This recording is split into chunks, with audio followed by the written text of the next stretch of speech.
gente para poder entender realmente a diferença, né, o que você falou, parece que é mais sensível.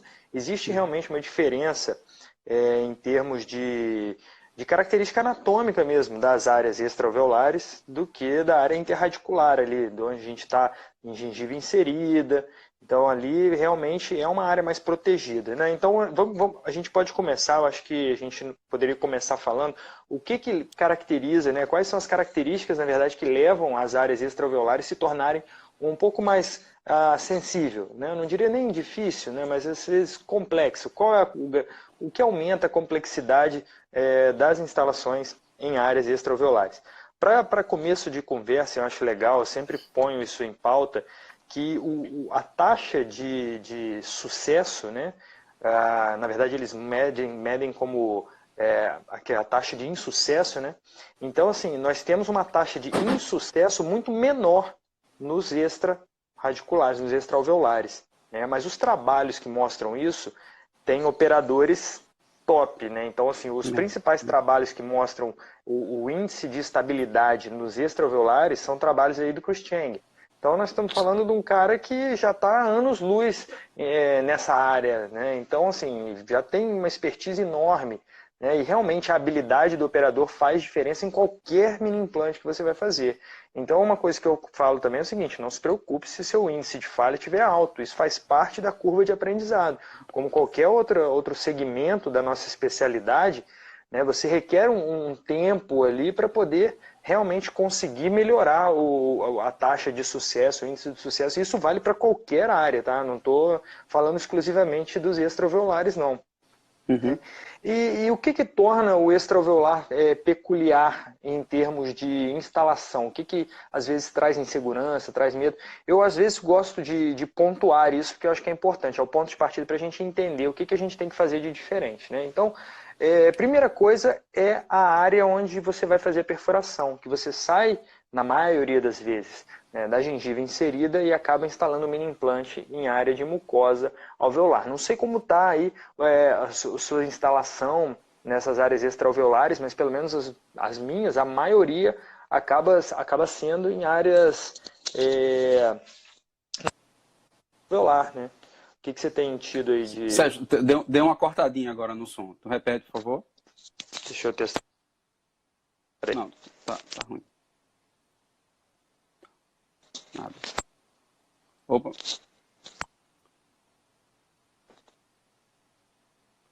Melhorou? Melhorou. Agora eu tô te ouvindo bem. Tá me ouvindo bem? Tá, então olha só. O que eu estava falando é bem o seguinte. Na realidade, a maioria dos meus casos de extraalveolares, de instalação dos mini implantes extraalveolares, acaba ficando em mucosa alveolar. O que Isso. leva a uma tendência a um insucesso um pouco maior do que a gengiva inserida. É uma tendência, não quer dizer que você vai ter mais insucesso. Mas pelo menos nos meus casos, a grande maioria são em mucosa alveolar. Aí eu perguntei até como é que estão os seus casos aí, né, para a gente poder Não, estar alinhando. igual, né, cara, assim, principalmente na hora de buccal shelf, é muito difícil você conseguir inserir o mini implante em área de mucosa de gengiva mucogengival, da linha mucogengival. Então, Exato. gengiva inserida. Então, a gente tem que partir para mucosa alveolar. E aí também, assim, é uma coisa que tecnicamente dá um pouquinho mais de trabalho, né? Porque aí aquele tecido acaba enroscando no momento que você vai fazer o Isso. mini implante. E aí eu sei que tu tem umas dicas bem legais aí para a gente tentar controlar isso. Durante a instalação, às vezes, o operador menos experiente, ele acaba dando uma assustada quanto a isso, quanto a essa questão da mucosa enrolar no parafuso, na rosca, né?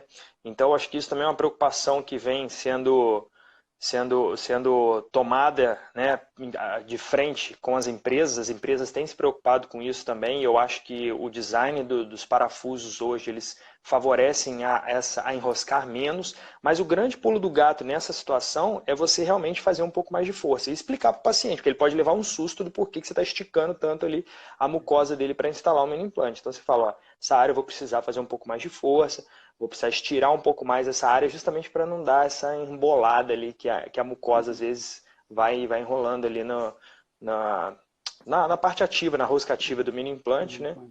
E uma outra característica também que eu acho que é a principal né, que a gente tem que saber é que quando a gente está em mucosa alveolar, a proteção, né, da comunicação ali da área de periósteo, né, submucosa com a cavidade bucal, essa comunicação ela é mais exposta, porque a gengiva inserida, por ser mais rígida, ela cria uma proteção ali, então fica bem travado ali, bem juntinho, bem próximo a gengiva inserida da interface do mini implante. Agora, quando você está em mucosa alveolar, você não tem uma proteção da mucosa.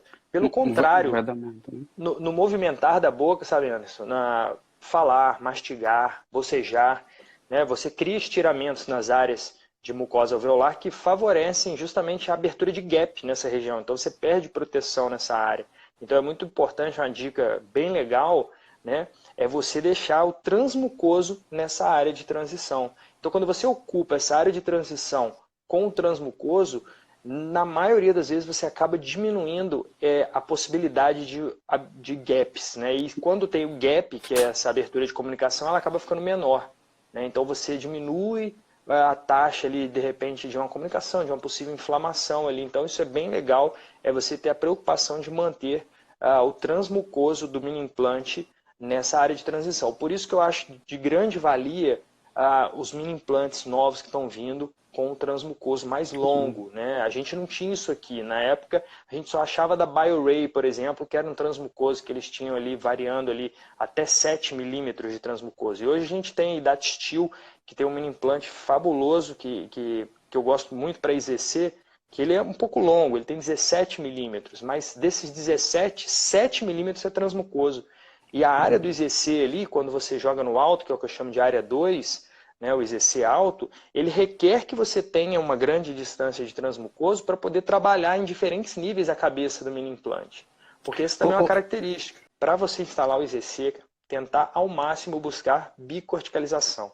Então a bicorticalização, que é você ancorar o mini implante em duas corticais, que no caso do IZC eu estou falando da cortical ali, da crista infrazigomática propriamente dito, né, ou do processo zigomático da maxila, se for mais lá no alto.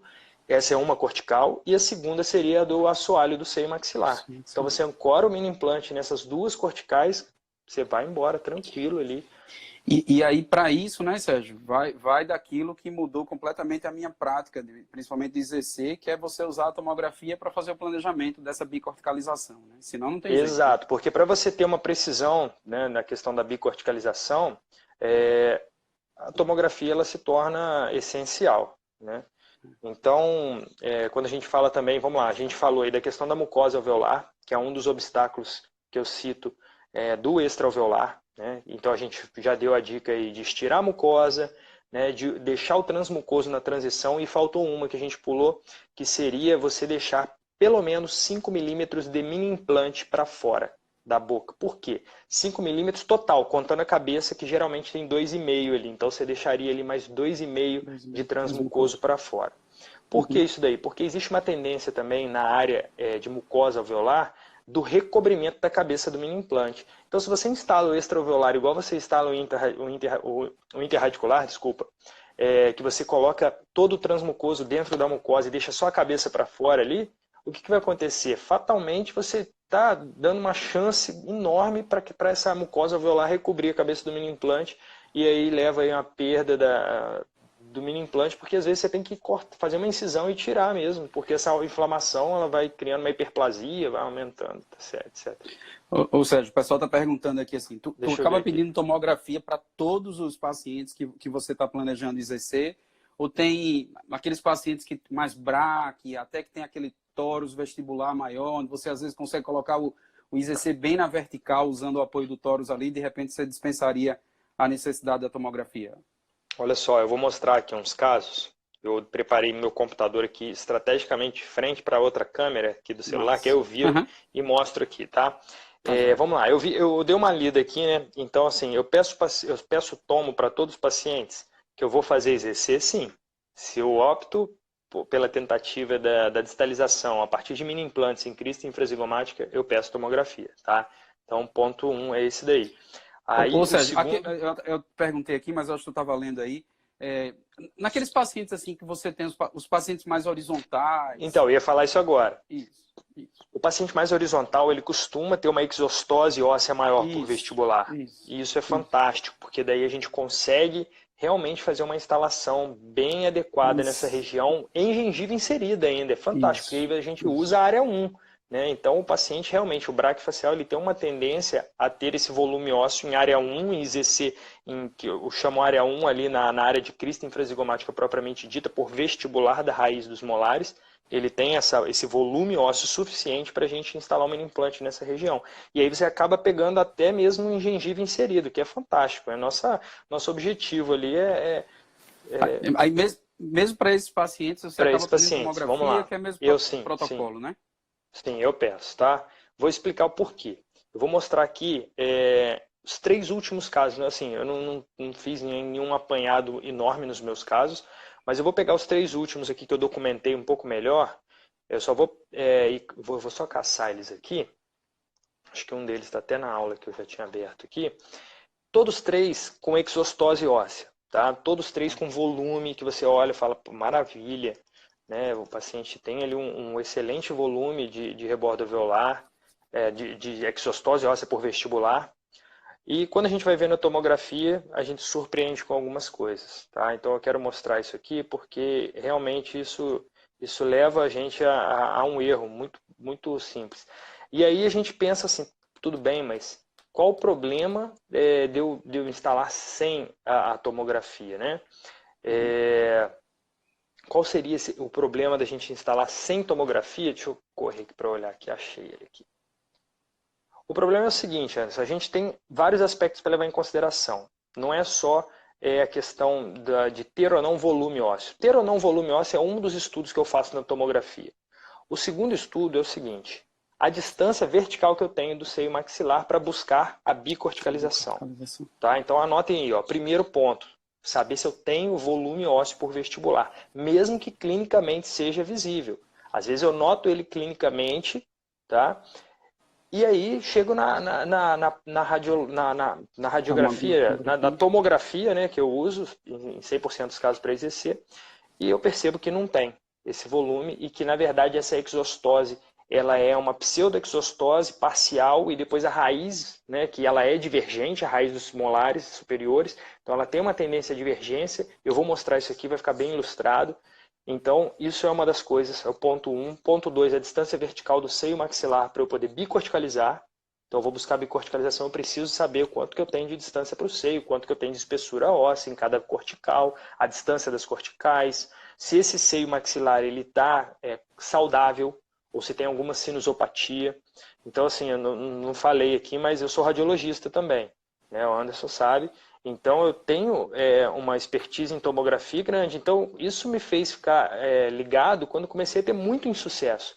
Quando eu voltei de Taiwan, com a bagagem dos extraalveolares, né, e comecei a aplicar, eu tive muito insucesso. Então, assim, o que a gente tem de índice de insucesso hoje na literatura?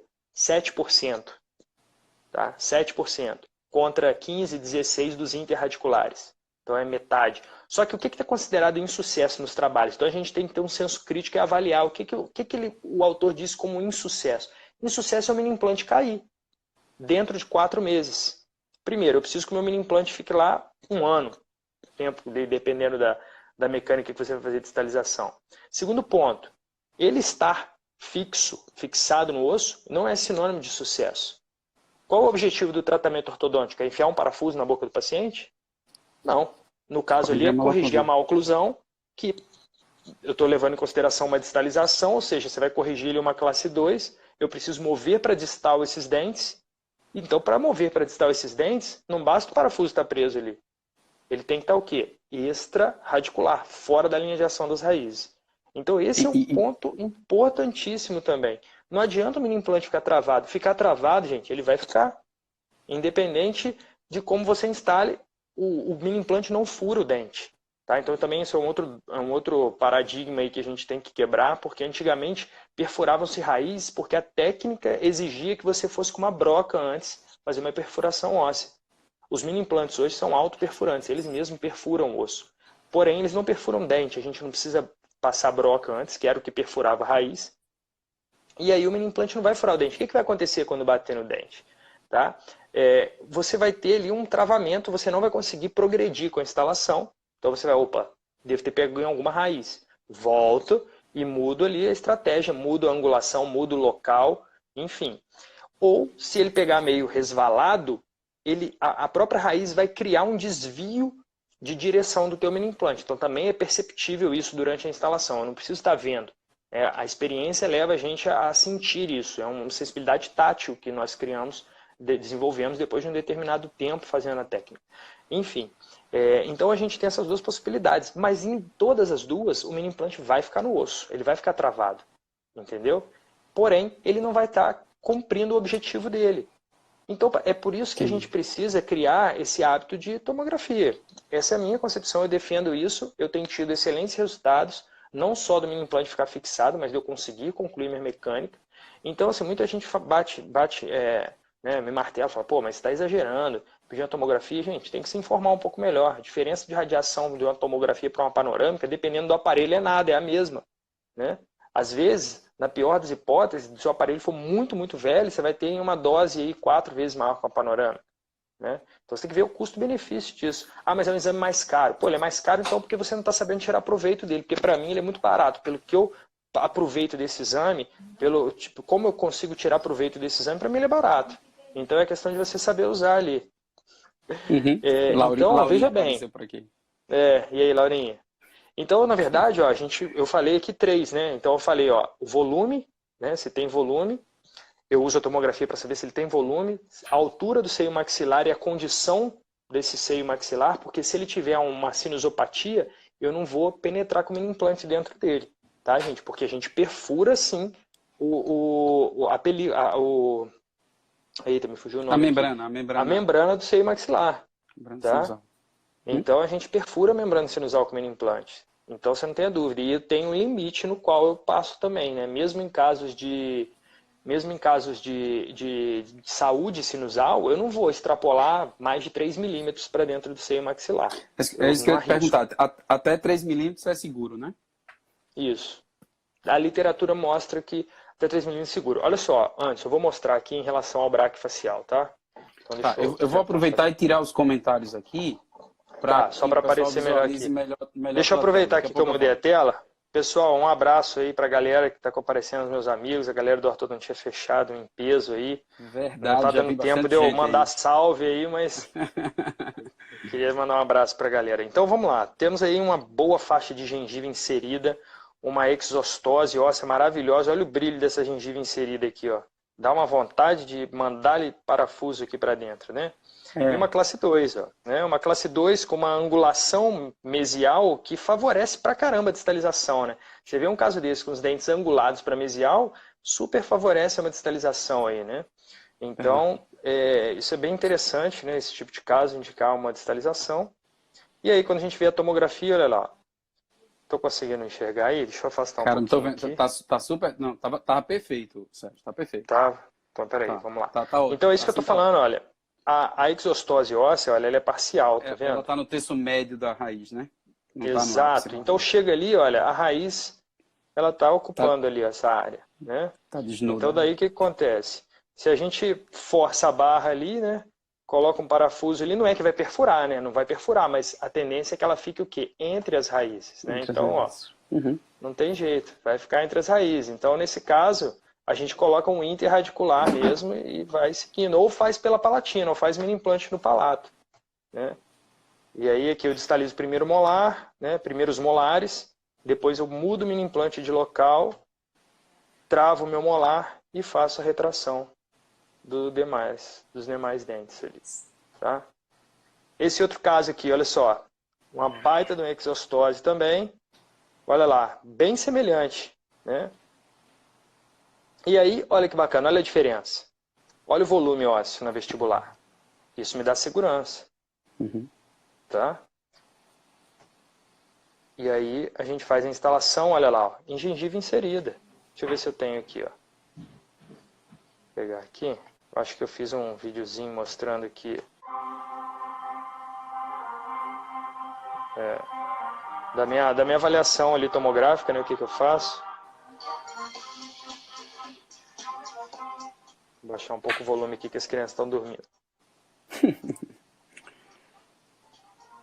Então, não dá para ver direito, enfim, eu vou passar aqui rápido, mas enfim, a gente faz, né, o planejamento tomográfico justamente para poder ver. E aí um outro caso, olha, onde eu coloco o IZC já lá na área 2, lá em cima, tá vendo? Aquele caso anterior que eu mostrei que tem volume ósseo, aqui, ó, esse eu instalei em gengiva inserida. Deixa eu ver se eu consigo mostrar lá. Tá inserido na área 1, tá vendo? Ó, gengiva inserida. Por quê? Porque a tomografia, ela me dava essa segurança, tá? E mostrou para mim que eu tenho ali, olha, volume ósseo em frente à raiz. Outra dica importante para os extraviolares, tá, gente? Protocolos. Fujam dos protocolos. Cada paciente possui sua anatomia. Então, não tente criar um protocolo único para todos os seus pacientes. Né? O padrão facial já está super batido na literatura, que o padrão facial altera a morfologia óssea, né, de maxila e mandíbula. Então, como é que você vai aplicar um mesmo padrão de instalação, um protocolo mágico, que você vai conseguir manter o seu mini implante em posição adequada para todos os casos, para todos os pacientes? Isso aí, na minha concepção, é inviável. Tá? E todas as vezes que eu tentei discutir sobre isso, né, não chegamos a um acordo porque fui rebatido com isso funciona para mim e pronto. Mas se funciona para um, não quer dizer que vai funcionar para todo mundo. O que a gente tem que botar em pauta é o que vai funcionar para todo mundo. E eu estou mostrando aqui, ó, é anatomia, é realidade, eu mostro aqui, ó. Né? E eu lembro também que eu li, alguma das poucas perguntas que eu li agora, Anderson, sabe? Foi uma colega perguntando se eu tomo antes e depois. Não, eu tomo antes. Depois, só se por um acaso tiver algum problema, alguma intercorrência, tá? Que mesmo assim existe intercorrência aí, né? Can you speak in English? Pô, vai ficar difícil, hein? Se eu explicar tudo que eu tô falando aqui em inglês, eu não vou conseguir, não. Sorry, my friend. Not yet. Maravilha, cara. Muito bom. A conversa da gente tá muito boa, tu é muito elucidativo nas tuas colocações. Deixa eu só dar uma dica aqui pro pessoal que eu tenho aprendido recentemente. Assim, a galera que está acompanhando aí, se quiser mandar um convite aí para um ortodontista que se interesse pelo assunto, aperta nesse aviãozinho aí para convidar a galera para entrar aqui nesse bate-papo, porque esse cara é fera em mini implante e está esclarecendo um monte de dúvida aqui. Cara, falar em fugir dos protocolos, assim, eu lembro bem que no seu curso, principalmente nesses pacientes onde eu não tenho uma espessura óssea muito boa na área de ZC, além da possibilidade de usar a área 2, você tem uma dicasinha de recomendar que o mini implante seja colocado em frente da raiz mesovestibular do segundo molar, né? Exato. Para não deixar entre raízes, e aí naqueles pacientes que têm uma exiguidade óssea maior, pelo menos 2,5 milímetros ali de distalização você consegue, né? Isso. Na realidade, assim, às vezes o paciente não tem realmente a possibilidade de instalação em área 1 nem em área 2 ele vai ter, né? Acontece, né? Deixa eu ver até se eu costumo colocar aqui no slide da aula essa situação onde não tem lugar nenhum, nem na área 1 nem na área 2. Então, olha aqui, ó. Esse é o caso aqui. Desativar aqui o comentário aqui, peraí. Desativar, pronto. Vai lá, desativa aí. Olha lá que bacana. Desativei. Tá vendo? Então não tem osso por vestibular e nem tem osso lá em cima no seio maxilar. Parece então você não tem osso, não tem base óssea para te dar, uma estabilidade. Então eu vou arriscar jogar na área 1, jogar na área 2? Não. Vou, cara, não vou. Então aqui eu vou fazer interradicular, vou fazer no palato, que ali a gente tem um pouquinho de uma cortical um pouco mais espessa aqui no palato, tá certo? Então a gente tem que buscar esse tipo de recurso, tá? Eu acabei Alternativas. Voltei. Não, eu apertei errado. Deu uma travadinha e voltou. Sem querer. Tá. Peraí. Apertei o botão errado aqui no celular. Mas enfim, o que eu estava falando, Anderson, é o seguinte. Vão ter pacientes, cara, que não vão ter nem área 1 nem área 2. Então, buscar uma área que às vezes não está 100% extra-radicular, tá? Então, às vezes você busca uma área que não está 100% radicular, mas que você vai conseguir uma distalização que de repente é a que você precisa. Então, às vezes eu preciso de pouca distalização, 3 milímetros. Então, às vezes eu posiciono esse meu mini implante, né, a 3 milímetros, né, eu posiciono ele vertical, não é uma área extra-radicular, ou seja, eu não tenho liberdade de movimento mesiodistal completo, mas eu tenho a possibilidade de criar um movimento distal, né, de 3 milímetros, que é o que eu preciso. E geralmente eu acabo encontrando, eu não vou padronizar, não vou criar protocolos aqui, né, mas geralmente essa área ela está ali entre primeiro e segundo molar. né? Então, na distal ali, na verdade, na mesial da raiz mesovestibular do segundo molar, eu costumo encontrar essa distância e às vezes eu coloco esse mini implante. Ele não chega a ser um extra-radicular completo, não é um IZC pleno, mas ele vai te permitir a quantidade de distalização que você precisa. Então pronto, tudo bem aí. Só que você compreende, né? Você, claro, compreende, mas eu queria deixar isso claro para todos os colegas que estão aqui ouvindo, que para você chegar nesse nível de precisão, tem que ser com tomografia, cara. Não dá, entendeu? Então, sem a tomografia, a gente não consegue, né, criar de fato esse tipo de instalação, né? E para isso eu desenvolvi também um padrão. Deixa eu só arrumar aqui o suporte que eu estou usando aqui, que eu fui mexer aqui, fiz bagunça. Pronto.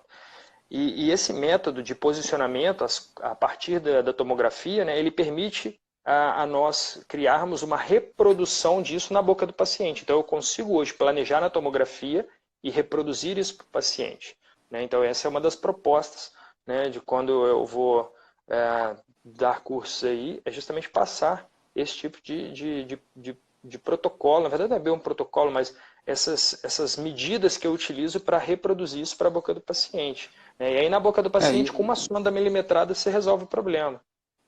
Tá? Não, e isso realmente faz toda a diferença, cara. Quando eu comecei a fazer mini implante e extraovular, eu não tinha o hábito de solicitar a tomografia. Foi depois daquele primeiro curso teu aqui no Orto Avançada que a gente começou a adquirir esse hábito de solicitar a tomografia e realmente faz toda a diferença. Assim. Até a segurança para fazer é muito maior, né? Isso acaba sendo importante. Vamos falar um pouquinho sobre biomecânica, Sérgio? Assim, como é que tu faz essa... Acho que surgiu também a pergunta aí durante a conversa da gente. Quer ativar de novo os comentários aí? Vou ativar. De envelope de movimentação. E quanto é que a gente consegue aí, em média, de distalização com essa mecânica? E como é que você prefere fazer isso? Assim, uma mecânica parcial, distalização de canino, de molares, e depois retração dos incisivos. Como é que você faz isso? Quanto é que a gente consegue fazer de distalização e como é a mecânica que você gosta mais de trabalhar? Então, na verdade, a gente tem aquele envelope, né, clássico do Profit, né, que deve ser revisto e atualizado conforme vão surgindo novas tecnologias, como, por exemplo, a questão dos mini implantes, né, isso já foi feito. Mas, de uma maneira geral, você tem que avaliar, mais uma vez, eu vou repetir, você tem que avaliar individualmente seu paciente, né? Então, para a parte superior do IZC, o quanto a gente consegue distalizar, né? Então, a gente tem um limite ali na região de Tuber. Então, você tendo a distância ali para trás, é o que você vai conseguir distalizar. E no inferior? Aí surge essa pergunta e, na maioria das vezes, assim como eu também já acreditei durante muito tempo que esse era o nosso limite inferior. Mas o limite da distalização inferior, por incrível que pareça, não é o ramo. Muita gente acha, não, é o ramo, vai bater no ramo e vai parar ali. Não, não é. Né? O arco dentário ele está por lingual do ramo. O ramo está por vestibular. Então, na realidade, não tem uma relação direta com o ramo propriamente dito. Ou seja, o que eu quero dizer com isso? Vamos lá. A gente não pode planejar, a gente não pode identificar, né? Nós não conseguimos identificar o limite de distalização inferior a partir de uma teleradiografia, como a gente imaginava, ou uma panorâmica. Tá? Porque, na verdade, o inferior, vou até mostrar para ilustrar aqui, o nosso limite de distalização, isso está num arquivo na AJO, né, na American Journal, onde o limite da distalização inferior, ele é a borda lingual da cortical, na verdade, a borda posterior lingual da cortical do rebordo alveolar ali inferior. Eu vou mostrar aqui, justamente eu cito o trabalho direto. Então, olha só. Vou tentar não mexer no suporte agora. Então, veja bem, olha. Esse é o limite. É essa borda aqui, olha. Tá vendo? Ó? O ramo está aqui por vestibular, olha. E ele vai tocar aqui, ó.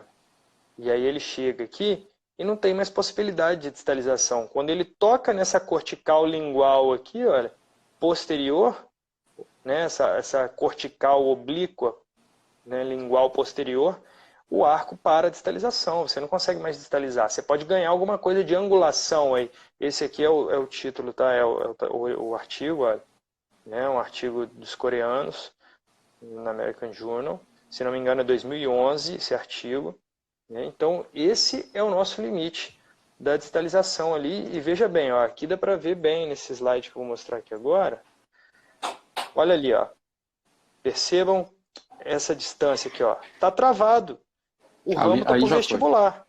Aqui já não vai mais. Tá travado, a raiz está travada na cortical. Se você jogar isso aí para trás, não vai. Ou vai reabsorver o dente, ou esse dente vai criar uma fenestração ali atrás, né? Então, não tem relação direta com o ramo, tá certo? Então, mais uma vez, eu repito, a gente precisa de tomografia para instalar buccal shelf? Não. Para instalar, não. É muito simples, né, a verificação da área de buccal shelf, clinicamente falando. Você vai passar a mão e vai sentir essa plataforma. Não tem estrutura ali nobre que você possa atingir, né? O canal mandibular está por lingual também. Porém, você vai precisar da tomografia para identificar a quantidade de distalização que você vai fazer. Aí sim você vai precisar de uma tomografia. Então, de qualquer maneira, acaba, né, dependendo da quantidade de distalização que eu preciso, realmente eu preciso de distalizar uma quantidade significativa, eu preciso da tomografia, tá? Agora vamos lá para a biomecânica. Isso. Eu gosto de fazer muita distalização nos arcos? Olha, não. Né? A realidade é que eu já tratei classe 2 completa com distalização, assim como já tratei com elástico de classe 2 também, a classe 2 completa, mas é penoso, não é uma coisa muito simples. Então não pensem que a distalização completa com os mini implantes extraalveolares vai ser uma coisa rápida. Né? Nós temos formas de otimizar isso, de melhorar, para que não fique tão lento. Né? Agora, se você faz uma extração, por exemplo, de um primeiro premolar, a gente está falando de uma retração ali de 3 dentes em cada hemiarco. Né? São 6 dentes total. Agora, se você começa a fazer uma distalização, se você contabilizar os segundos molares, por exemplo, nós estamos falando de 14. Né? 7 dentes. 7 de cada lado, são 14 dentes para trás. É mais que o dobro de um caso de extração. Então não espere que seja a mesma velocidade o tratamento. Não espere que seja igual. Tá? Então é isso que você tem que ter em mente. Ele vai solucionar o problema porque acaba que é mais simples você fazer uma distalização numa meia classe 2, por exemplo, do que de repente retrair metade, perder a ancoragem da metade, entendeu? Então, e além disso você mantém os dentes do paciente, você não faz nenhuma abordagem distracionista, né? Para alguns isso pode significar uma vantagem, né? Talvez para a maioria. Enfim, então essas são as vantagens. Agora, existe forma de você otimizar, claro, a mecânica. Então eu gosto de otimizar essa mecânica utilizando a setorização das forças. Então eu não uso um elastiquinho do IZC até lá no canino. Às vezes eu uso. Tá? Mas na maioria das vezes, quando eu tenho um pouco mais de distalização requerida, eu vou dividindo isso. Então no mesmo mini implante, às vezes eu coloco três vetores de força. Né? Coloco 3 elásticos ou mola, enfim. Então às vezes eu levo eu gosto muito de usar o sliding jig. Até eu vi que o Leandro, pode ativar o comentário aí, que às vezes alguém tem uma questão aí, por favor, Anderson. Eu vi que o Leandro está aí, o Leandro Teixeira, que vai fazer uma live comigo. Deixa eu ver aqui, dia que eu vou falar com o Leandro, dia 4. Dia 4 agora, vai ser sábado. Eu vou estar fazendo uma live com o Leandro, que manja muito de biomecânica, até me atentou para um detalhe importante do sliding jig, porque eu uso muito o sliding jig, que é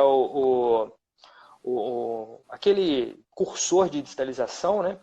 E eu consigo antecipar a distalização dos molares. Então eu vou usando ele desde os primeiros fios, já para poder jogar o molar lá para trás. E aí quando eu entro num fio mais rígido, eu começo a jogar liga elástica para trazer os prés, para trazer canino, para trazer os incisivos. E assim eu setorizo, eu distribuo. Ou Sérgio, deixa eu te perguntar uma coisa sobre o slide gig. Assim, faz diferença se você faz um helicoidezinho em relação a um fio encaixando no tubo auxiliar? Faz alguma diferença isso? Olha, diferença faz. Agora, qual é melhor? Eu já ouvi e já me explicaram de 2 maneiras diferentes biomecanicamente falando. Conversei com 2 caras assim que são fabulosos na biomecânica racional, sabe tudo de geometria, então a gente estudou, sentou, pontuou qual que seria melhor. Né? E um deles, que foi Kleber Meirelles, Salvador, falou comigo, falou, o melhor é encaixado, e eu sempre faço ele apoiado. Né? Ele falou, apoiado você não cria unidade. Então, quando você não cria uma unidade, né, ele está solto ali, por mais que você trabalhe a altura do gancho, a força vai estar sempre incidindo na coroa. Então, você vai criar uma inclinação, uma angulação distal desse molar. né? E eu imagino que com uma rotação também maior, né? Sim, né? Mas isso nos dois, né? Quer dizer, no encaixado a tendência é menos, porque cria uma Menos unidade, rotação. ok? Sim. É. E encaixado você trabalha como uma unidade. Então, quando você faz a força no centro de resistência, o sliding jig acoplado ali, o molar, ele tende a se deslocar assim. Porém, já me explicaram que mesmo quando está encaixado, quando você faz a força no sliding jig, ele cria um binário dentro do tubo, que esse binário vai ser responsável por essa angulação distal e que aí esse binário dentro do tubo, quando você faz a força lá em cima, ele também vai promover essa angulação mesial. Então eu acho assim, Anderson, como eu tenho usado o sliding jig, justamente, principalmente nesses casos como eu mostrei, que o molar já está discretamente angulado para mesial. Então quando você empurra aqui, você faz uma distalização e você tem uma angulação que vai deixar ele vertical. Então você vai melhorar esse aspecto dele. Tá? Então é isso que eu tenho Isso feito. acaba não sendo tão relevante, né? Isso. E um outro detalhe que eu vou levar no dia 4, na live que eu vou fazer dia 4 com o Leandro, que se ele estiver ouvindo, ele já fica esperto, que eu vou perguntar isso para ele, vou deixar ele na fogueira. Tô brincando, não vou combinar antes.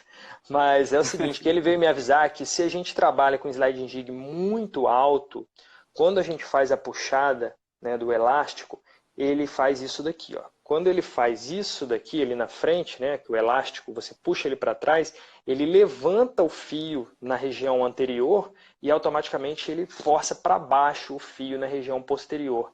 Então você cria uma extrusão dos molares se o fio for muito fino. E eu tenho o hábito de fazer com fio fino. Eu já começo nos primeiros fios a fazer uma distalização do molar com slide jig. E o que ele me mostrou faz sentido. Ele até mostrou numa foto minha que eu postei e falou, ó, esse molar aí ele vai ter uma tendência de destruir. Eu falei, verdade. Eu falei, vai mesmo. Né? Então isso é uma verdade. Então o slide jig, quanto mais alto, maior esse efeito que ele faz isso daqui. Ó. Ou seja, conforme eu puxo ele para trás, ele mesmo ele vai puxar o fio para cima, para intrusão na região anterior e para extruir na região posterior. Principalmente se o fio for fino. Se o fio for rígido, esse efeito não vai ser significante, não vai chegar a promover uma extrusão de molares. Mas para o fio fino, ele pode fazer isso aí. O Leandro vai até mostrar casos sobre isso daí. Né? Então, assim, eu acho que isso também são detalhes importantes da gente saber. Se isso for desejado, maravilha. Né? Então, por exemplo, quando eu estou trabalhando com arco contínuo, eu estou puxando o arco inteiro para trás, o arco já tem um momento, né, de criar uma extrusão anterior e intrusão posterior. Então, o sliding jig ele poderia, né, até servir como uma ajuda para compensar isso. Né? Mas como eu só uso o sliding jig nos primeiros fios, ele pode criar um efeito indesejado nesse aspecto. Né? Ou seja, e Oi, fala. Perdão. Não, pode falar, eu vou mostrar o slide aqui. Com alinhadores, tu tem experiência no uso dos mini implantes extraalveolares associados à mecânica com alinhadores? Anderson, muito recente, comecei, tá? Tanto que eu nem coloco na minha aula ainda os casos, ainda estão no início, né? Mas eu tenho assistido bastante falar sobre isso, porque é um tema que me interessa, e eu vejo que o que eu tinha imaginado faz sentido, é coerente. Porque o que eu vejo muita gente fazendo é o seguinte, coloca um mini implante em crista infrazigomática e mete um elástico no canino ou na própria placa para puxar todo mundo para trás. Só que a gente tem que lembrar que nos alinhadores existe uma programação feita pelo setup virtual e que os alinhadores vão seguir aquilo. Então o que eu vejo é que essa força ela não tem como ser equilibrada. Você não tem como criar uma força no elástico contínua que vai sincronizar com o setup virtual que você faz. Essa é a grande dificuldade, né? Eu até assisti ontem uma palestra de um colega aqui de Recife, mostrando um caso clínico muito bem apresentado. E ele fez essa mecânica assim, colocando os mini implantes e apoiando lá num braço de força do canino, né? E aí ele acabou perdendo o tracking na região anterior por conta disso. É isso. Porque você não tem como sincronizar a força do elástico com o quanto você faz de movimento no clean check, no caso do setup virtual, né? O algoritmo da movimentação. Então o que eu vejo mais coerente, tá? Coerente. E que realmente hoje eu vi um espanhol falando sobre isso, né? Ele dá aula com Ken Jojima, palestrante junto com o Ojima, com o Omun, fala bastante de mini implantes e de alinhadores. E aí ele estava explicando o seguinte, que o que ele tem visto de bons resultados é a ancoragem indireta. Então você faz a distalização no setup e o mini implante ele vai trabalhar como uma ancoragem indireta para evitar a vestibularização anterior, a perda de ancoragem anterior no caso. Então aí faz sentido, porque desde o começo eu sempre falei isso, falei, gente, tá fugindo, vai perder tracking. Você não tem como você sincronizar isso, não faz sentido. Por mais que você use um power arm, tá bom, tá no centro de resistência, mas não tem jeito, você vai atrapalhar o seu track. Né? E aí faria até sentido assim você usar até um mini implante interradicular. Exato, e justamente isso que ele faz. Ele usa molares, isso. Faz a distalização dos molares, passa a informação para o técnico para travar os molares lá atrás. Nesse momento você coloca o mini implante interradicular, faz a ancoragem direta dos molares e toca a distalização dos dentes anteriores. Vendo o caso clínico desse colega, de novo, assim, foi brilhantemente apresentado, né? Com os aspectos positivos e negativos da mecânica. Uhum. Mas, nitidamente, me veio a ideia que seria muito mais interessante segmentar a mecânica e, a partir da distalização dos molares, que o plástico faz muito bem isso, você travar lá atrás com ancoragem direta. Então, vou dar uma outra dica aqui, então. Mesmo não tendo tanta expertise, mas eu vi casos clínicos que ficaram muito bons, e hoje o espanhol falou sobre isso daí. Que foi o seguinte, ele faz um mapeamento interradicular com radiografias periapicais para ver onde ele tem espaço no início, né? E geralmente na área anterior. Por quê? Então, o que ele faz? Ele pega, por exemplo, entre canino e pré, se ele tem espaço, ele já coloca ali, entre canino e pré. E aí, no setup, ele já programa para fazer distalização em bloco, não precisa fazer sequencial. Então, ao invés de fazer uma distalização sequencial, como ele está ancorado por mini implante, o canino está travado no mini implante ali, né? Então ele trava o canino no mini implante com um amarrilho, tá? Fica fixo ali, e aí ele manda a bala no setup para distalizar em bloco, não precisa ficar fazendo distalização sequencial. Né? Então ele usa ancoragem direta para distalizar pré-molares e molares, e depois que ele distaliza pré-molares e molares, ele muda a posição do mini implante ou tira o mini implante. E aí faz a retração dessa vez sem e aí faz a distalização, isso aí. A retração. Maravilha. Você pode até colocar mais posterior se quiser. Eu achei fantástico. Excelente, excelente. Espetacular. Muito bom mesmo. Agora, mas aí eu vou falar assim também o que eu estava trocando ideia com um amigo lá do Pará, o Anderson Kikuchi. A gente conversou essa semana sobre isso e falou, ó, ele falou isso, eu concordei com ele. Ele falou assim, ó, eu tenho convicção de que alinhadores vai trabalhar com mini implantes por palato. Então, os mini implantes por palato vão ser ali o braço direito dos alinhadores. Porque ali, amigo, você não precisa ficar trocando de lugar, né? Ele não é interradicular. Você não precisa trocar ele de lugar. Ao mesmo tempo, você tem, na maioria das vezes, ali, uma segurança de instalação maior do que em umas áreas vestibulares, como a crista infrazigomática. Né? Mini implantes parasuturais. Parasuturais. Isso? Mini implantes parasuturais. Isso. Parasuturais. Maravilha. Maravilha, maravilha. Faz sentido isso, faz sentido. Cara, muito bom. E tu sabe que eu comecei a entrar nessa história de lives, assim, porque isso faz parte de um projeto, 4 professores aqui da região da gente, Recife, né? O professor Estênio, o professor Romero, o professor Pedro Paulo. A gente resolveu, nesse período de quarentena, assim, tá sempre colocando algum conteúdo relevante para atenuar toda essa passagem, né? Assim, a gente até está numa... Claro. A gente já tinha isso antes, né, Sérgio? Assim, mas eu percebo hoje uma obesidade de informação. Assim, a gente recebe live, pelo amor de Deus, é uma chuva de lives. Assim. Nossa, se brincar, cara, você é acorda 7 horas da manhã, às 8 começa já uma live e vai até 10 horas da noite assistindo live, né? É verdade, você tem live 24 horas. Por um lado, né, Anderson, isso é bom que tem uma programação do dia inteiro ali, como se fosse uma emissora de televisão falando coisas sobre ortodontia. Isso é fabuloso. Mas tem que ter um filtro, porque... Então, cara, e aí esse assim... que é o problema, é o filtro. Eu peço a Deus para que a gente esteja dentro desse filtro nesse momento agora, né? Eu acho que sim. Eu acho que tá, né? E aí, cara, assim, na verdade, no começo quem ia fazer essa live contigo era o professor Estênio, pô, tem uma vontade danada de te conhecer. Pois é, cara, eu não conheço. Pois é, e aí hoje ele me mandou, daqui a pouco ele vai entrar numa live aí de uma empresa nova dele, de alinhadores, E aí, ele, para não emendar uma coisa na outra, ele acabou passando a bola para mim, que eu não achei nada ruim, porque é sempre um prazer muito grande falar contigo. E Pô, aí que ele me disse isso, o cara, seguinte, prazer é cara, meu. ele disse, Anderson, pergunta lá ao Sérgio por que que isso aconteceu comigo, se é uma experiência que acontece com eles. Pô, na época, quando ele começou a fazer IZC, e eu também, a gente usava os mini implantes de aço, né? Até da Datstil. Só que depois aí a Eu Morelli também. chegou e a gente começou a fazer uns testes com o mini implante de titânio. E na experiência dele, assim, ele tem muito mais sucesso com o IZC, com mini implante de titânio, do que na época que ele fazia mini implante de aço. E aí eu passo essa bola para ti, assim, como é que tá isso? Como é que tá a tua experiência? Por que que isso Me deixando aconteceu com na ele? saia justa, né? Então, eu também acho que no caso dele, assim, como ele começou com Foi o a de aço, curva de aprendizado, isso, né? isso. Como ele começou com de aço e depois acabou trabalhando com titânio, ele hoje tem muito mais expertise, mais Claro, experiência, eu mais também acho que seja sensibilidade isso. clínica para ter mais sucesso com os mini implantes de titânio, né?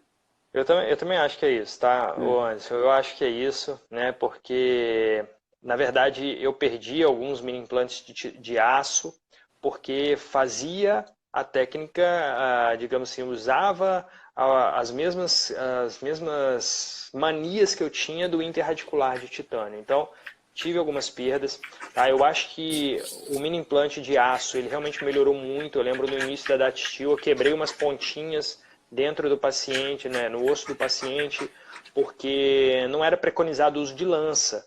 Isso, Mas isso. o Eu também tive aço, problema com né, isso. eu não sei o que que era exatamente, mas o da Datstil eu cheguei a ter umas perdas dessas, mas isso eu estou falando aí, sei lá, uns 3, 4 anos atrás, Uhum. né? Então eu tive logo quando eles lançaram até.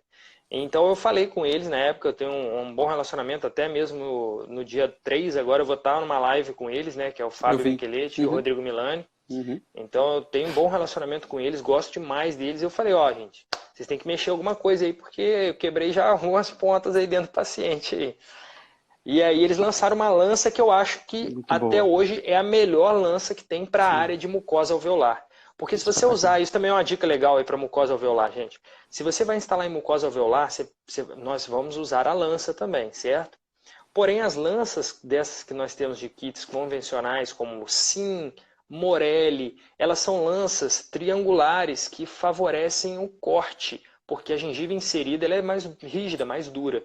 Agora, quando você usa essa lança com ponta de corte, né, na mucosa alveolar, cara, ela dá uma esgaçada É, considerável, né? é. Então, essa lança da Datstil, ela é cilíndrica. Ela é cilíndrica, então é muito bacana porque ela fura muito, com muita delicadeza a mucosa para não criar nenhum tipo de estiramento nessa mucosa. E aí você reduz o gap, aquela comunicação que eu falei no início da live. Né? Então isso também é Isso. bem legal, o tipo de lança que você usa. Às vezes eu vou instalar um outro mini implante, mas eu faço questão de pegar a lança da Steel para usar, que eu acho ela fabulosa. Cara. Eu acho.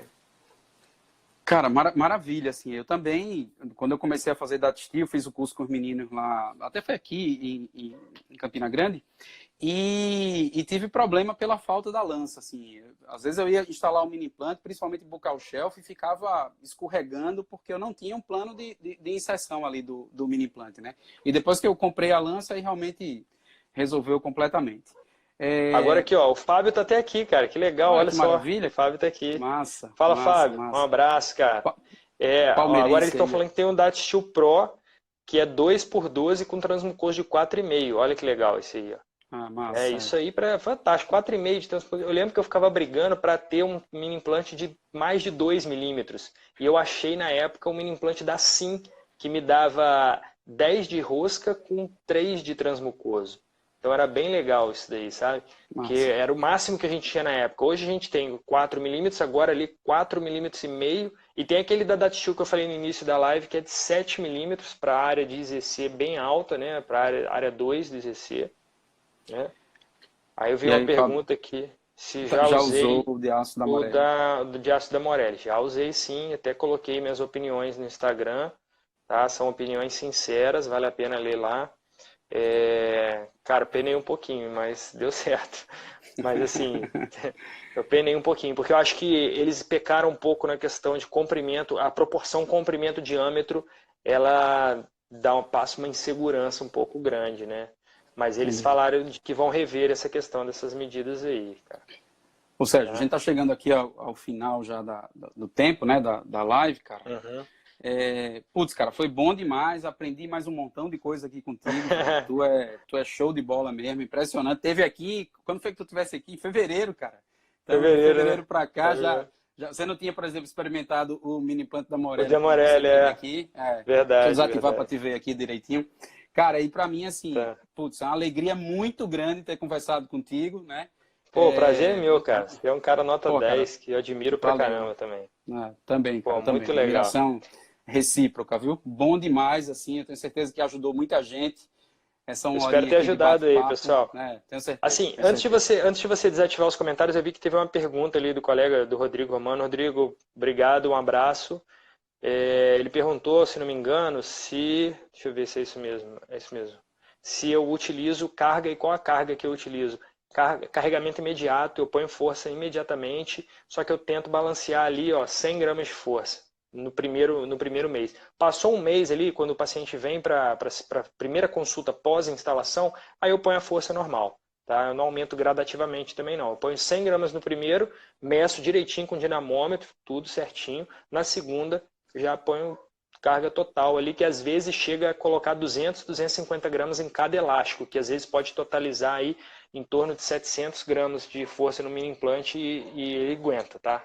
Eles aguentam. Cara, show de bola. Maravilha. Tá bom? Valeu, Muito gente. bom. Espero que tenha ajudado aí.